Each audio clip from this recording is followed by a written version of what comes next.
We know that China is the primary provider of the predecessor chemicals and the pill presses for fentanyl, and you've pointed out in your testimony the extraordinary scope of the amount of fentanyl that has been produced. And indeed, 80% of the overdoses in Maine last year involved fentanyl. But what we're also seeing in Maine is a new phenomenon that was reported by some enterprising journalists, and that is that Chinese nationals are establishing illegal marijuana growing operations all over the state. One public report estimates there are more than 200 of them, primarily in rural Maine. They're unregulated, they're illicit, they're destroying homes because they're growing the marijuana inside, and the marijuana is very potent.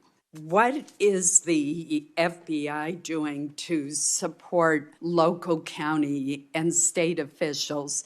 And why do you think the Chinese have sent their citizens to rural America to establish these illegal growing operations? Well, certainly we're observing the same phenomenon that you're describing. I know we've had a number of cases that have resulted in indictments of Chinese nationals involved with illegal marijuana grow operations here and otherwise involved in different kinds of organized criminal activity. We are tackling that through working with our state and local law enforcement partners through a variety of task forces. We're trying to share intelligence with them to help get ahead of the threat. I'm not sure that I could give you a reason as to why it's happening, but that is something that we're very focused on. You mentioned the precursors to fentanyl, the pill presses. This issue, I would just add to that yet another one, which is that an awful lot of the meth precursors to the labs in Mexico also come from China. So it's fentanyl, it's also meth. And so there is certainly a big degree to which problems